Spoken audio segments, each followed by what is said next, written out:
এখানে পোকা পড়ছে কতদিন হচ্ছে?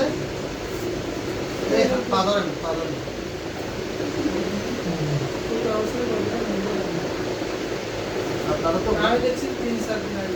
ওনাকে আপনারা দ্রুত চিটং মেডিকেল নিয়ে যাবেন।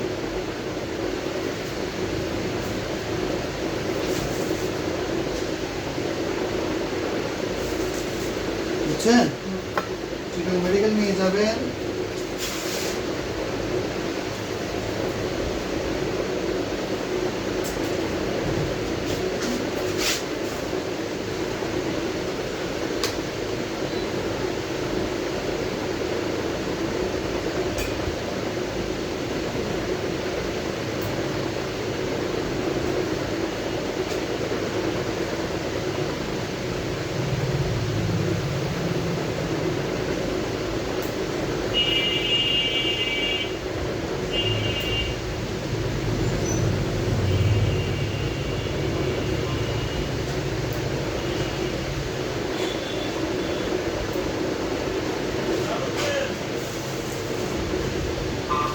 আপনারা ভুল করছেন না জিনিসগুলো।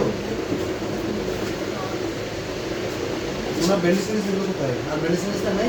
আমার চেম্বারে এখন এইমাত্র একজন লোক আসলো।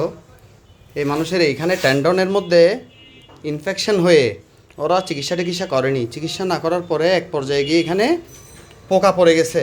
বুঝছেন? পোকাগুলো দেখেন আপনারা, দেখছেন পোকা?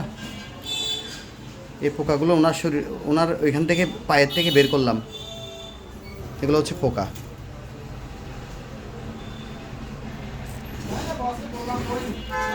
ধরেন একটু ঘোরান। আপনারা এই ধরনের পেশেন্টকে কখনো ঘরে রেখে চিকিৎসা করাবেন না। এদিক থেকে করেন। এই ধরনের পেশেন্টকে আপনারা ঘরে কখনো চিকিৎসা করানোর জন্য চেষ্টা করবেন না। এই ধরনের রোগীকে আপনারা ঘরে চিকিৎসা করানোর চেষ্টা করবেন না, কারণ এখানে যে টেন্ডনের মধ্যে ইনফেকশন হয়ে গেছে, ইনফেকশন আপনার পোকা চলে আসছে। একটু এদিকে দেখাও।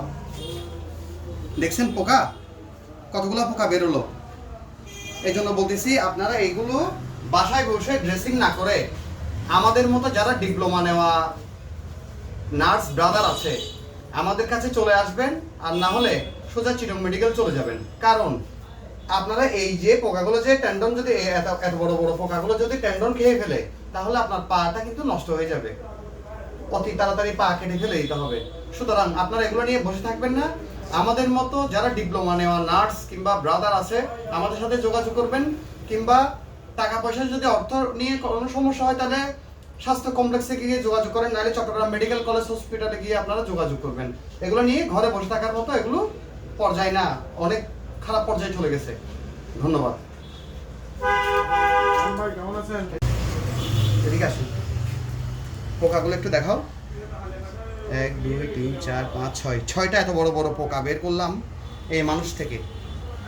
দেখান এদিকে ওনাকে সহ এত বড় বড় পোকাগুলো বের করলাম এই রোগীটার থেকে। উনি হচ্ছে একজন প্রতিবন্ধী বলে উনি বলতে পারতেছে না, ঠিক আছে, কিন্তু এটা বোঝা উচিত যে এটার জন্য একজন সার্জারি ডাক্তার অবশ্যই দরকার। আপনারা দ্রুত একজন সার্জারি ডাক্তার দেখান, আর না হয় চট্টগ্রাম মেডিকেল কলেজ হসপিটালে গিয়ে ভর্তি করান। আমি এটাই বলি। ধন্যবাদ। আসসালামু আলাইকুম।